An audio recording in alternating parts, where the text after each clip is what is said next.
그래서 오늘 본문 느헤미야서를 통해서 우리는 기도란 무엇인가, 기도란 대체 무엇인가에 대해서 같이 하나의 말씀을 나눠보자 합니다. 우리 느헤미야서를 읽어가기 전에 당시 배경에 대해서 제가 한번 전하려고 합니다.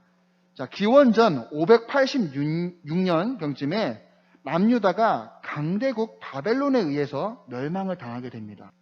수많은 유대인들이 바벨론의 포로로 끌려가게 됩니다. 그리고 70년의 세월이 흐르고 바벨론이 페르시아에게 망하고 나서 이렇게 포로로 끌려갔던 그 유대 사람들이 다시 돌아가도 좋다는 그런 칙령이 발표가 되어집니다. 그때가 주전 537년입니다. 이때 스부르바벨이 이끄는 5만 명의 포로들이 1차로 예루살렘으로 귀환을 하게 됩니다. 이렇게 돌아오자마자 유대인들은 폐허가 되었던 이 성전을 재건을 하기 시작하게 됩니다. 그리고 나서 80년이 지나고 나서 기원전 458년경 율법사 에스라가 두 번째 귀환자들을 이끌고 예루살렘으로 돌아오게 됩니다. 이 에스라라는 인물을 예루살렘에 도착해 보니까 먼저 돌아왔었던 유대인들이 성전을 잘 재건을 했어요. 그런데 이들은 하나님을 버리고 우상을 섬기는 영적 타락과 패배주의 삶을 살고 있음을 보게 됩니다. 그래서 이 에스라는 가져온 온 율법서를 읽어주면서 영적 대각성 회개운동을 일으키고 백성들과 함께 예루살렘 성벽을 다시 재건, 공사를 시작하게 됩니다. 그런데 주변에 있는 이방 민족들에 의해서 방해를 많이 받게 되었어요. 오늘 본문 2절과 3절을 보게 되면 느헤미야는 그의 형제 하나니로부터 예루살렘의 참상의 소식을 듣게 됩니다. 그런데 이 생각을 해보면 느헤미야는 예루살렘으로부터 1200km나 떨어져 있는 곳에 살고 있었어요.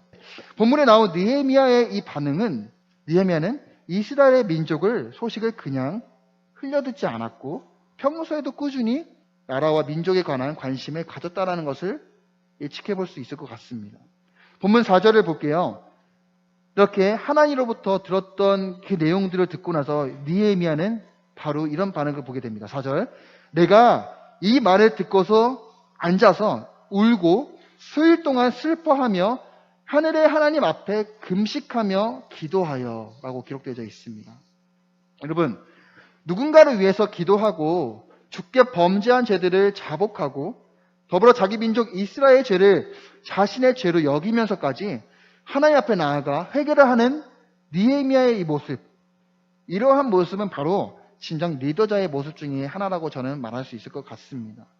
세상 사람들은 자신에게 이롭지 않거나 나에게 만약 피해가 되거나 해가 된다면 남을 신경 안 쓰고 오로지 자신의 유익만을 위해서 살아가게 됩니다.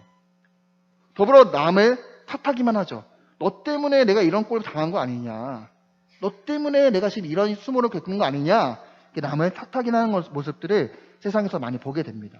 그런데 하나님께서 세우신 지도자는 그런 민족의 죄를 끌어안고 자신이 지은 죄인 것처럼 회개하며 중보 기도를 합니다.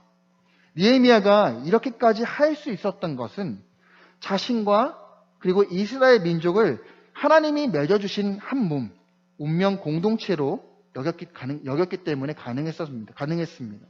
근데 제가 읽어서 보니까 이런 장면이 생각나게 됩니다. 예수님의 기도를 많이 생각하게 됐습니다.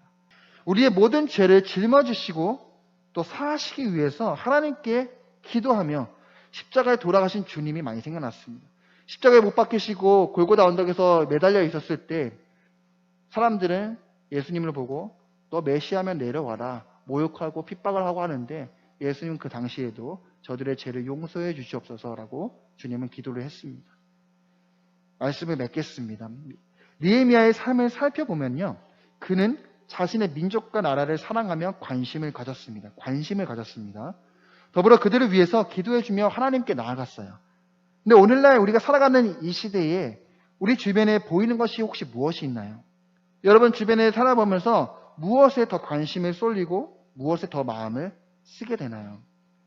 우리 LTN 청소년부 친구들 매일 똑같은 일상을 살아가면서 하나님께 나아가고 또 기도하는 그 시간에 하나님과 교제하며 하나님의 나라를 구하는 우리 LTN 청소년부가 되었으면 좋겠습니다.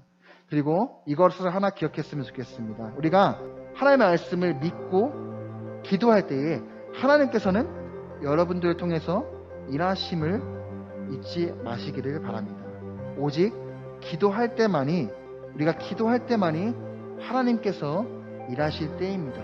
이것을 기억했으면 좋겠습니다. 같이 기도하겠습니다.